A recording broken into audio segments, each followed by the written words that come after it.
Welcome to Beyond the Desk with me, Rachel Ferrell. I'm a realtor and a homeschool mom serving Southern Middle Tennessee. My mission is to help people live outside of their mortgages by buying homes they can afford and using the rest of their resources to live the life of their dreams. Which leads us here. On this podcast, we're going to deep dive the real estate market for consumers and agents alike. We're going to talk about work-life balance for folks who choose to homeschool their kiddos. And then we're going to spend a lot of time talking about all the ways that we can live a life unbound. I look forward to seeing you here every week.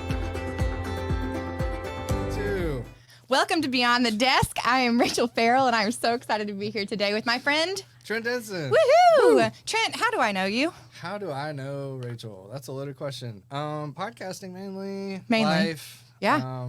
Friendship. But who are you here? Spread the Positive. Spread the STP Positive. Network. STP Network. Gratefully hosting the Beyond the Desk pod. I know, it's so weird to say the name because it used to be the Rachel Ferrell Show, Yes. and now it's Beyond the Desk. I think it really encompasses what you're trying to do. I think it does too. Yep. And it's funny, we were talking earlier about just like the focus of the show. What are we going to talk about today? And so many times I try and put a ton of different topics into one. You can keep it to 2. I'm going to keep it down to 2. 2 is a good number for 2. you. 2 is a good number for you. 2 is a good number for me because typically that 2 turns into 10, Yeah. 3 turns into 30. Exactly. And so 2 keeps it focused. Anyway, so the past couple of weeks I've been doing some different teaching in the Tullahoma. In Tullahoma, we have a new office. Shouts to the new office. Southern Middle Realty. Thank you so much. KW, Oh, thank you. right. Popping confetti. Congratulations. Go team. All the things. confetti. All the confetti. Absolutely. So we outgrew our space pretty quickly. We're into this new space. Now people have their own individual offices, which is a huge benefit, obviously, over the open concept space that we'd had.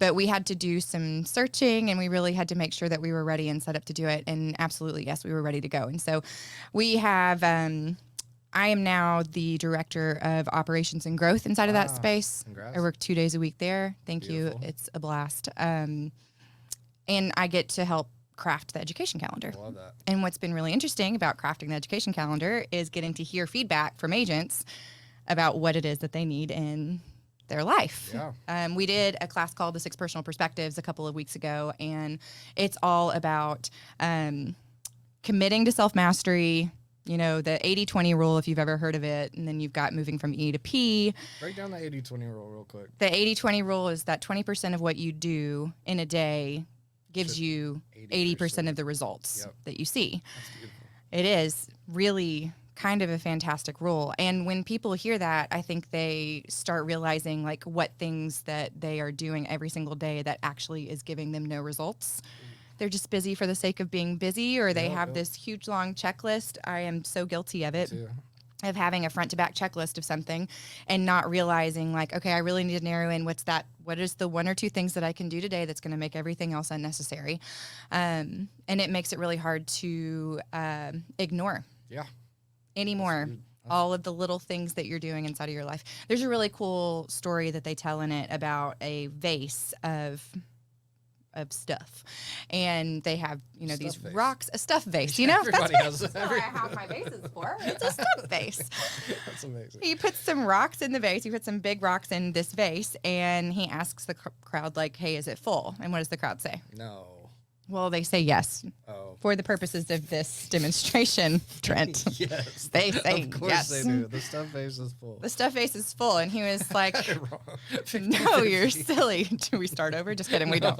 You had a 50% shot. I'm not asking you the question anymore. I'm just going to say what the answer was. So then they have this, he puts little pebbles in there. He's got little pebbles and whatever, and he puts it in there and he fills it up. And then he asks the audience, is it full? And there was some hesitation because there's a 50-50 shot, but he leans into the people that say what? No. Yes, it is. I got it wrong again. Yes, it is full. It's so full. No, it's not full. Shock and awe. It's not actually full. So he takes some. That's what happened. Oh, see, I know the end. You already know I've the heard answer. ending. Sorry. You Okay. do. So I I'm need to taking- ask the questions better to you. So they fill it up with sand, and he asks the question, is there more space in here? And everybody in the room is starting to get the hint. No, there's not more space. And so then he grabs the water and he fills up the container, and the water fills in all of the cracks where the sand didn't fill. And he said, what if I were to fill this vase up just with water? Could I put any of these big rocks inside of this vase And the answer is no. I was about to. You could put them in there, but it would completely overflow. Yes. It would completely defeat the purpose of holding the things inside of the vase. The vase represents time, and we cannot add time, right? Oh my gosh, I'm dying. This is hilarious. Yes. Is the answer to so that one. that's kind of the theory behind it, is that you have to take care of the big rocks first. If you don't take care of the big rocks first, then you're going to be trying to fit big rocks into, a vase that you've already filled with water. Yes. Absolutely. See, so all these little things throughout that. We did. That was good. You're going to come with me the next time I teach that class, because No. we'd be entertaining. At minimum. Right. So you know the 80-20 rule and the stuff 80-20 rule. I think the people get Absolutely, it. they do. So time blocking, right? Yeah, it all goes back to time blocking. It all goes back to time blocking. But really, I mean, the whole point of the course is to learn what it is that means the most to you. Yes. And then filling your days with the things that the big rocks are going to get you to those most important things. And it's funny because you sit down and you talk to people and you ask them, like, what are your goals? And they can't answer that question. What do you want in life? What are you trying to do? And I think, some people, they're just trying to survive. They're actually in survival mode, where I think most people are just in this like awkward stasis. It's not that they don't have dreams or goals, and it's not that they're unhappy with their life. It's that they're just every single day just doing the things, they're surviving, and that's it. And then when they get asked the question, what is your purpose in life? What is the why? It makes it really hard to develop a plan for what your day is supposed to look like without knowing what the why really is. I think what we try and do is figure out not necessarily what is your big business why, but what is the reason you wake up every single morning? Why are you doing what you're doing? And for us in our house, I mean, I think it just comes down to Ferrells. Ferrells are good people. Yep. We're trying to be good people every single day. What is it that we can do to further that Ferrells are good people? We have an incredible opportunity, Nick and I, as far as our family tree goes. Obviously we've got my lineage, but then you've got, we're Ferrells is what I like to tell people. We're sort of starting from the ground up. We are the seed to plant for my two boys. Whenever they grow the generational tree, it's going to come back to us. There's not a Ferrell name. There's other people, but there's not a Ferrell name behind that. Sure. And so what do I want for generations to be able to say, this is what the Ferrells started? Yeah. And it feels like a huge weight, but at the end of the day, again, Ferrells are good people. That's what we're looking to do, is just to be good people. That as like the baseline, you should be good, right? I think so. Yeah. I actually read that in a parenting book one time, and I thought it was brilliant. Yeah. That at the end of the day, when you look at your kids and you're trying to, convey, this is what happened today, here were some disappointments, here were some successes, but why do we do all of this? It's because we're good people. Yeah, I like that. I really liked that perspective. I like that a lot. So anyway, so that's what we're seeing in Agents. I actually planned on coming in here with a book that I had purchased. Naturally, I did not read the description of said book. I saw the cover and thought, that looks fun. And of course, got it. That adds up. It does add up, right? And I sent it to Trent, and I was like, this is what I think we should talk about whenever we talk on Sunday about achievement paralysis, just the way that people are, we're in this culture of needing to achieve and see these successes. And it turns out that this book was really about kids and school, education, the performance expectations within the classroom. It was just such an interesting intersection of what I'd been talking about with adults and obviously what we've been experiencing with homeschool throughout the past year. Yeah. Very beyond the desk. We are beyond the desk. We are. You tell me, what does achievement mean? Man, what does achievement mean to you? Super common, and like you said, just our day and age, it's all about performance and works and achievements and the recognition, right? I guess we're all kind of seeking some recognition and validation and confirmation that what we're doing matters. I think I definitely struggle with that. I mean, that's a big struggle of mine, because this stuff that we're doing, I mean, I always say it's bigger than me, it's not about what I'm doing to tell these stories, or I'm proud of the platform that we have, and it's amazing the people that walk in the door like yourself and so many other people that are part of this, and then that responsibility, that pressure definitely adds up sometimes, but at the end of the day, it's we're bringing light to what's going right. Yeah. As long as we're doing that, as long as we're focusing on stuff that's actually working, telling real stories, it checks all the boxes. So definitely struggle with that, but I feel like I've gotten a better understanding and like grasp of that over, I'd even just say like the past like 6 months. You know, it's weird how certain things happen and just perspectives change, and you know, being able to really again focus on the big rocks and not overfill that stuff face, like that's a big thing, you know. It is. And it's Can't hard. It's a overfill the stuff full-time face. job just to do that, let alone keep up with all the responsibilities of your day to day. So no, I totally feel that, and what you said, I think like that's a pretty simple but profound baseline, right? Yeah. I think that's another thing that we have in common with that is, you know, as long as we're doing things to help, right? As long as we're focusing on, you know, building our immediate circle to be what goes out to the rest of the world, we're good. Right. Like, as long, that's all we're called to do, right? Right. I mean, that's biblical. Like, Oh, totally. Yeah. So we're recording this on a Sunday, and ironically, this is at church today, Yeah. I mean, that was what they were talking about, was out of the overflow of the heart, the mouth speaks. Who are we serving, and why are we doing that? And are we doing it for the sake of doing, or are we doing it because love is what matters? Keep going. And I think the point of the book too was, what does it mean to matter? Wow. How do I convey to my children that they matter no matter what they do? Yes. And when the pressure of the world comes in on us, how do I make sure that I'm not focusing so much on the pressures that that really important piece, the whole mattering part, isn't diminished? Yes. Wow. It was interesting listening to, or it wasn't listening. I know, pew pew. Oh, I didn't mean to like pew pew at the camera. I'm not trying to kill anybody. No, that's just. It's just the truth. That's the truth gun. It's the truth. It's the truth gun. I like that. That's the only one that I'll be using anytime soon. It's the truth guns. Stuff face I and think- truth guns. What you say, stuffed faces and truth guns. That's going to be the name of this podcast episode, and nobody's going to know. It's going to be unsearchable, what? totally unplottable. The SEO SEO is is trash. garbage, but you know what? It was Totally worth fun, it. worth Totally every worth it. minute of it. But like that's really the thing with the kids. So there's been this post that's been floating around this past week about the TCAP. The third grade reading assessment has just been like a nightmare for everybody. It's been one of the big reasons why we pulled was because we homeschool, obviously. Beyond the desk. Real estate, homeschooling, life unbound. But the pressures of those tests just are insane. And dumb. They are dumb. Yeah. You're exploiting teachers' passions so that they can keep their job, Yeah. to make sure As that we're, a like struggling to find third teachers. grader is at like 100% Yeah, reading don't proficiency get me it drives me a little crazy. And again, I mean, you know, I've got two very different children. I had one that really struggled with handwriting, and I have one that struggles with letter recognition, but you would recognize every single number and letter that he writes because his handwriting is so daggum good. It's so interesting and so backwards. And I don't want him to feel the pressure of that third grade policy when I know that it's going to take him a little bit more time to get there, and it's okay because he matters anyway. That's right.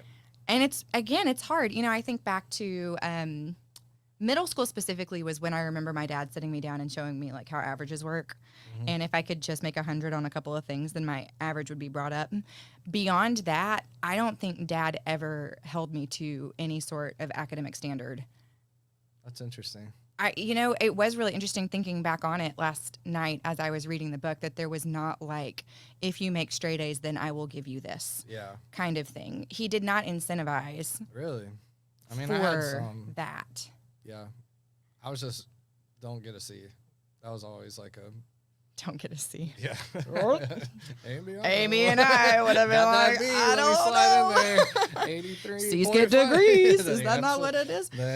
But I think a lot of what we struggle with in school is like finding the passions.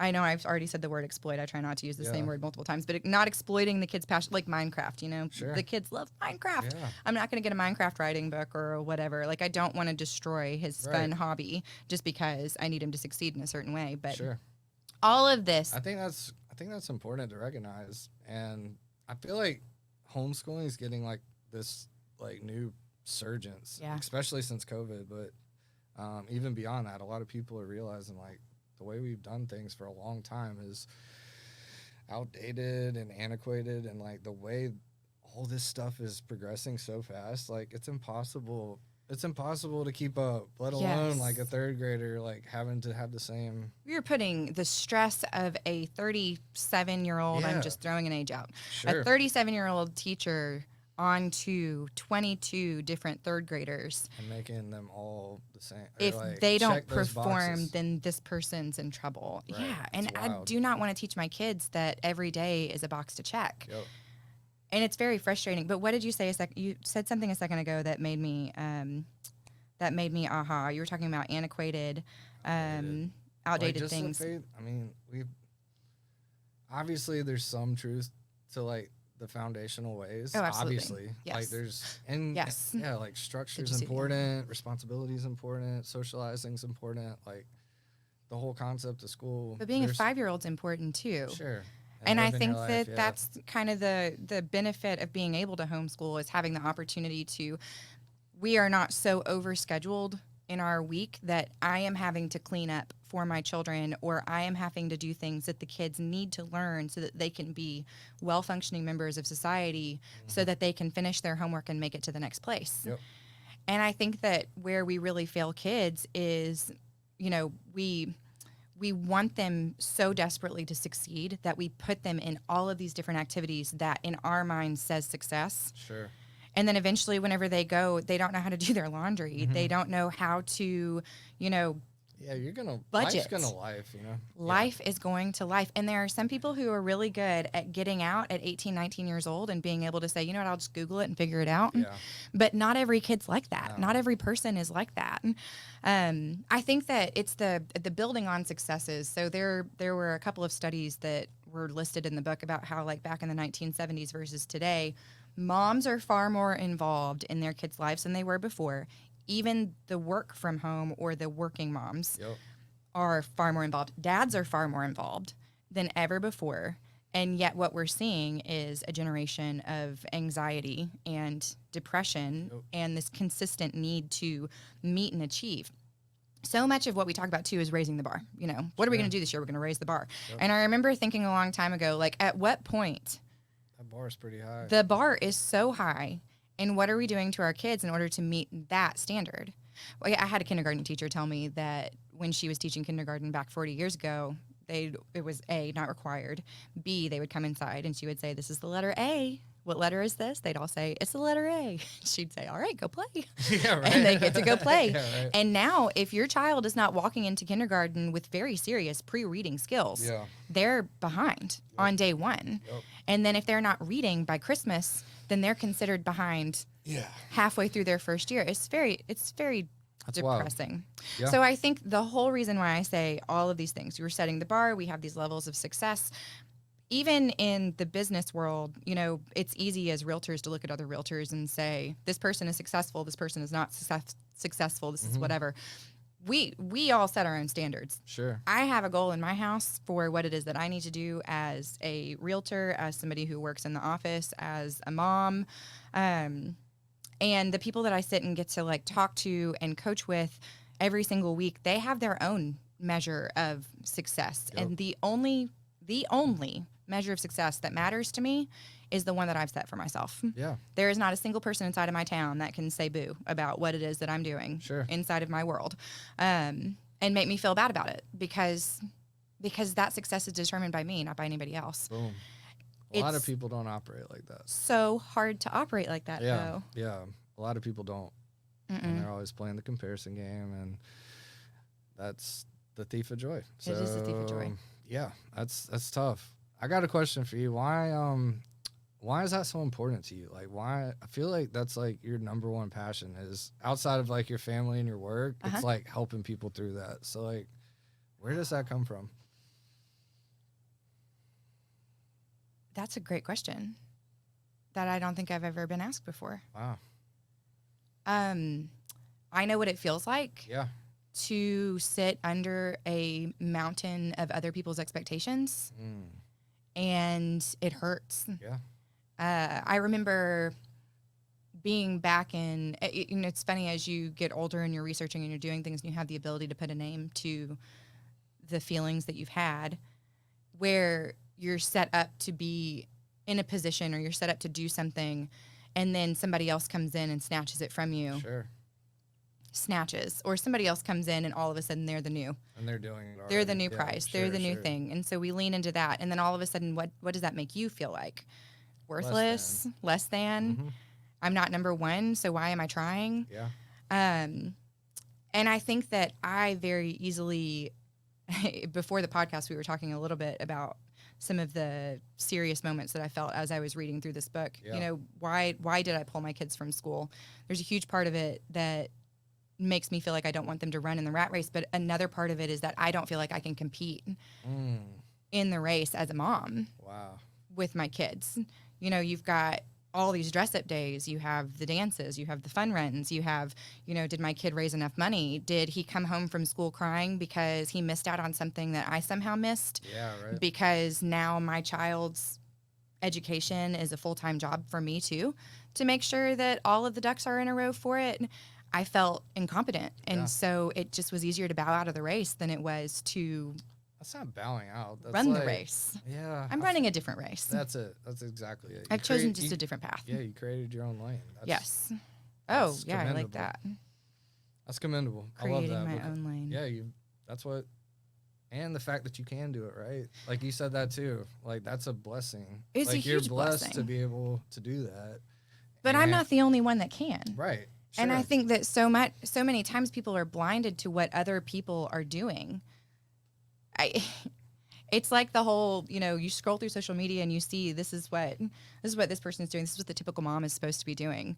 If I do not have supplementary resources for my child in school, then they're going to be behind. Yep. By the time they get into middle school, if I have not spent our summers doing bridge work to make sure that they're, you know, retaining the math, to make sure that they're ahead of the curve, you know, I think it's not even just meeting the expectation, it's exceeding the expectation. We are a generation of highly educated people who are consistently looking to exceed expectations. And now we have a generation that's fighting hard to always exceed expectations. Exceeding expectations is the new normal. Yeah. And if you're not doing that, then Less than. you're less than. Yeah. You don't It's just matter. not accurate. It's Yeah. not accurate.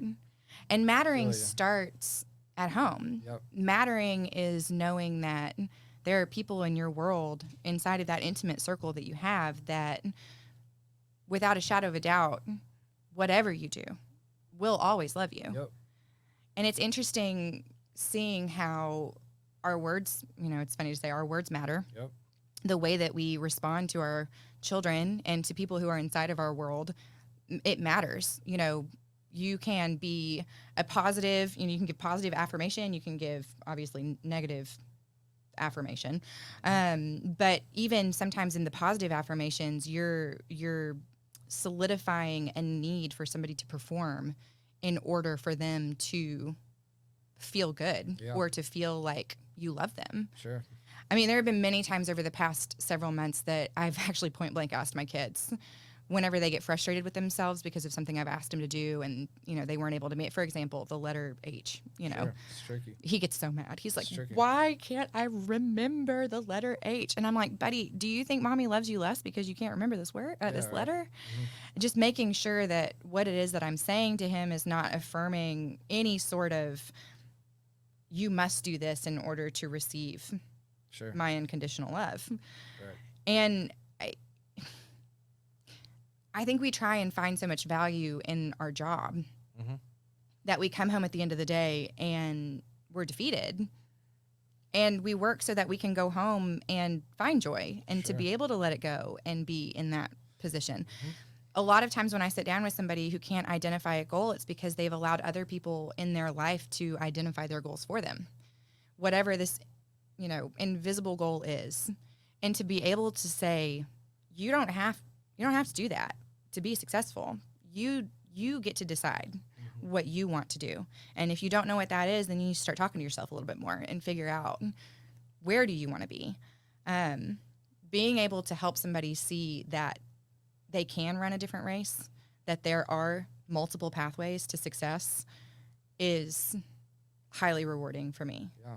To be able to say, you don't have to run, you don't have to fight with people who are only going to tear you down. Yeah. You can run in a race where there are people who are going to lift you up. It's going to be okay. That's beautiful. It's interesting too, whenever people, I guess, going down the race analogy, when they choose a different race to run, the number of people that are going to, swap from sideline to sideline and say, like, Rachel was in that race and I loved that about her. Now Rachel's in this race. Like, I don't want to cheer for that race. You know who it is that is going to move with you. Yeah. And those are the people that you really have to lean into. Those are the people who see that you matter. Yeah. What is it? You're the sum of the 5 people that Sure. you spend the most time with.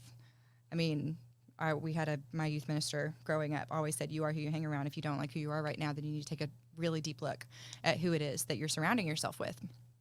And that really, I think, has probably been something that's carried with me throughout the years.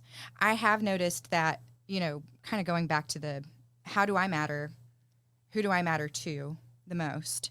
And how do I craft my day and my week to make sure that I'm reaching those goals and, meeting the needs of those people, and therefore meeting the needs of myself. I think that's probably been the hardest part about the past 2 weeks. Being able to advocate for myself and say, the work that I do deserves X, or Sure. the work that I'm doing allows me the opportunity to have a break. It's okay to have a break. It's okay to take a Yes. Saturday off. Yeah. I think people are so focused on just scheduling the minutia of every single day. Whenever I'm sitting down and I'm trying to relax, how do I relax and not put 15 things on my to-do list at the same time? Mm-hmm. What did I read something the other day that said, like, how do I maximize my downtime? Yeah. Like, how do it's just, no, you just Whoa, need to man. sit. Is that what you need? Yeah. You just need, just take a deep Maximizing breath. your downtime. There's no reason to maximize my Yeah, downtime. okay. I have maximized the other hours of my day so that I have Exactly. the ability to enjoy my downtime. How do I go on a camping trip and not feel guilty Yeah. that I'm on the camping trip and not doing what I should be doing every single day? It goes back to the 80-20 principle. Yep. Whenever I am at work, am I working in the 20% so that I can see the results that I need to feel relaxed whenever I go? Yep. And actually have downtime? Yep. Am I scheduling downtime enough within my day-to-day that it feels normal and it doesn't feel like some sort of heavy, foot off the gas, backwards, whatever, trajectory because I've stopped? No, it can't feel that way. I know what my goals are. I know what I need to do every single day to get to those goals. And then whenever I come home at 5 p.m., I need to be able to you know who did that the best? Sure. Brett Garner. Man. He would call, or I would call him and ask him a question, and then he would have to remind me, you have to be with your family. Yeah. Every day my phone goes off at 5 p.m. and I don't answer it so that I can have dinner with my kids. Nice. We were not having dinner as a family until I had a conversation with him one day about how he has dinner with his kids every single night. And I was like, I cannot allow my children to sit down at the table and eat the meal that I've made while I finish preparing my meal so that they can go play and I eat by myself. Sure. And that was what I was doing. I was giving them the opportunity to sit and eat together, and I wasn't giving us the opportunity as a family to sit down and eat together. And now we do that with intentionality every single night. We have dinner together, or at least we try to have dinner together. Sure. So back to the time blocking piece of it. Your 20%, I mean, you have to do that in a day in order to feel successful. So I have 3 jobs, essentially. Mm-hmm. I have 4 jobs. I've got my job, which is to help people buy houses. Yep. Or sell houses, whichever. I have my, which is in my business, Rachel Ferrell Realtor. Mm-hmm. And, my business is a lead generation and should I be looking at No, something? you're good. Okay. Sorry. It's a lead generation company. So I have Rachel Ferrell, who does my job of transacting on houses. Yep. I have Rachel Ferrell Realtor, which is my business, and I have to make sure that all of the business things are running correctly. Is the money flowing? How is the money flowing in? Where's the money going to? How am I generating leads? Because you cannot be a realtor. You cannot be in any business. You can't be a lawyer. You can't be a doctor. You cannot be Spread the Positive Network without generating leads. Correct. In order to have people come onto your programs, be a part of your world. So that is Rachel Ferrell Realtor. I am the Director of Operations and Growth at Southern Middle Realty 2 days a week from 9 a.m. until 5 p.m. That is my job. What am I doing from 9 to 5 to make sure that the Director of Ops is successful? Yeah. and is giving people what they need inside of that role. I am a homeschooler. Like, I homeschool my children. What do I do to optimize my time in my homeschool world? It's a lot already. It's a lot, That's right? a lot already. And I'm a mom. Yeah. I'm teacher, Rachel. You know, I'm teacher mom, but I'm also just mom. And so how do I make sure that when my kids look at me, they don't just see a teacher, they see somebody that they can relax into, Yeah. that knows that they're going to love them unconditionally. And that role, you know, is so many things too. You've got the house, you've got all of the different pieces of it. Nick has his own responsibilities, but I mean, even the book says, and I don't care how progressive we get as a society, moms are uniquely moms. Mm-hmm. If I'm working or if I'm not working, there are things that just naturally fall on my plate as mom that will never go away. I don't want them to go away. I love that part of being, you know, who I am in this world. But making sure that all of the pieces and parts are in play so that I have the ability to make sure that everybody knows that they matter. So as far as my workday goes, you know, Mondays and Wednesdays, like I said, I'm director of ops inside of that space. What do I have? 30 minutes of quiet time every single morning. I have an ops meeting with my team at 9:30 every single Monday. What are we talking about that day? What are the big rocks that we need to be doing to make sure that the business is running smoothly throughout the week? And then in the afternoons, I have specific time slots available for appointments with one-on-one with agents, one-on-one with people who are looking to potentially join KW. But I have that same block set every single week. Yep. Whenever it comes to Rachel Ferrell, realtor, while I homeschool on Tuesdays and Thursdays, I have a little bit of realtor time set aside every day that I'm not doing my ops job. Sure. I had somebody call the other day and they were like, hey, can you meet me at a property at 9:30 next Thursday? And I didn't have to think. For the first time in a very long time, since I've been teaching these classes and really like digging into what time management looks like, I was able to actually say on the phone, yes, I do. Because I know that on 9:30s on Thursdays, this is what I'm doing. And I knew what I had planned for the following week. But I was able to say yes very easily because I knew that it fit within That's awesome. the parameters of that time. It's really awesome. And if it didn't, I was going to be able to say, actually, I don't have 9:30 available, but I do have at 1 o'clock because Sure. I know for sure that 1 o'clock is when I'm doing, you know, whatever piece of it. It's so much easier to look at somebody and say, hey, I have availability next week from, you know, 10 to 2, or that's a really long time, from 10 to 11, Sure. or from 1 to 2. Yeah. When are you available? And they have the ability to say, yes, I can choose one of these two things. And I had already had it on my calendar. I knew what I needed to do. I know what I need to do during my lead gen time or my, you know, preparation work. I know I need to reach out to 2 people and I need to fill these 2 slots next week. And when they're full, I feel successful. I know I filled the slots. I know what I'm doing. And that day is going to run smoothly because I've set it up in a way for it to run smoothly. Same thing with homeschooling, you know, like we have certain goals within our homeschool world. If I can get Logan's attention for 15 to 20 minutes at a time, I've won. We do, it's the 3 R's: reading, writing, and arithmetic. Arithmetic, you know, See what you did. I want to say math, Yeah. reading, write, but then it doesn't flow with the 3 R's. Sure. Right. Anyway, so reading, writing, and math. Those are the 3 things. And if I can get 15 minutes of Logan's time, then it's a win, because of just the way that his little mind thinks. But throughout the day, rather than, all right, we're going to sit down and we're going to do 4 hours of this, JD can do that in a heartbeat. He can sit down and he can plow through some one-on-one work real easy. Logan, I bring him in just as I can. And I think the beauty of homeschooling and the beauty of, even if you can't homeschool, I guess really, you know, the premise of this book is how do you incorporate your kids into what it is that you're doing? How do you make sure that you're not so overscheduled that they're able to learn as you're doing life? Life is learning. Every single day is an opportunity to learn. JD asked me the other day, there's a recipe and it called for 3/4 a cup of something. And all we had was 1/4 of a cup, 1/3 of a cup, and 1/2 a cup. And he's like, how on earth am I supposed to do this? I'm like, which of those do you use? How many times to get to 3/4? Yeah. And what's funny is that when he sits down and he does the math work on paper, he can do it easy. Like, he'll say it. But because I made him do Like real life. Yeah. the actual cooking, That's what it was matters. applicable. It was Yeah. what mattered. That's awesome. Same thing again with the realtor world. And that's who I primarily talk to is realtors. But every single time, I would say 80 to 90% of the time, I won't say every single, I don't want to overgeneralize, but 80 to 90% of the time, whenever I'm sitting down with somebody and we're talking through what their goals and aspirations are, they want to talk about their business, but we cannot nail down what they want to do with their business unless they know what they want to do with their life. nobody works just to work. I don't do this job just for the sake of doing the job. I do the job so that I can live the life of my dreams. And if I don't know what the life of my dreams is, how on earth am I supposed to find joy in what it is that I'm doing at work? Anyway, that's it. That's what's been going on. Man, that's beautiful. That's what it's all about. It is what it's all about. You did it. Consistency continues to be like what pops up for me. Time on task over time, over and over again, doing the same thing over and over again. You know, I have a new strategy now for working out because, I don't like to do that. I don't. I hate it. I need to, though.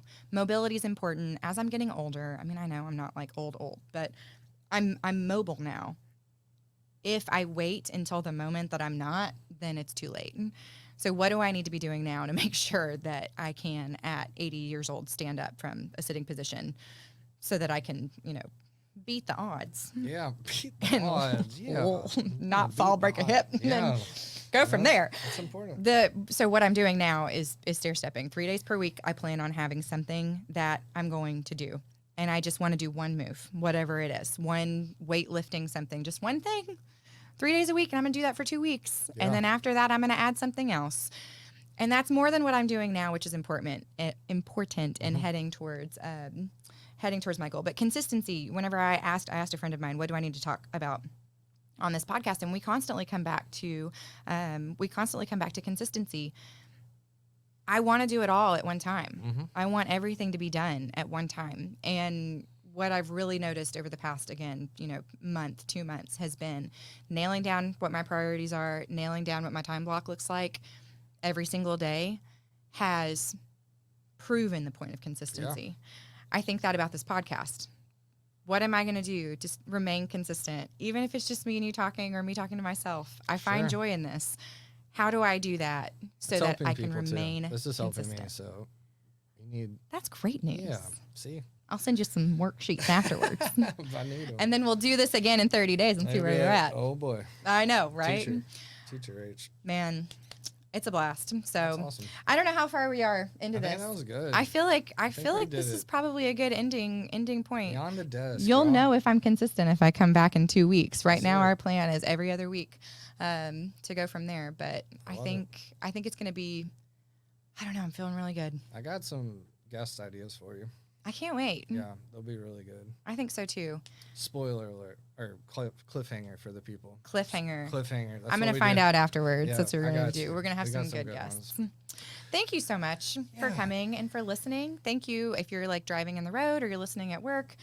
I think if you just to give like a plug, and I'm pretty sure there's a plug in the outro, but I'm going to do it anyway. This one's from my heart. Okay. If you liked this episode, if you feel like it was helpful, I would love to get some feedback on it. Text me, DM me, make a comment at the bottom of the whatever. I think you can comment on podcasts. Leave a review. 5 stars. Follow the show. It's probably going to be focused about this kind of stuff. I just feel like this is consistently what I talk about the most. Yeah. And I'm happy to do it. Necessary. I hope y'all have a great week. We'll see you soon. Thanks for listening. I want to hear from you. If you hear something that resonates with you, give this show a like and a comment. Feedback fuels growth, and I'm ultimately here for you. I can't wait to have you back next week.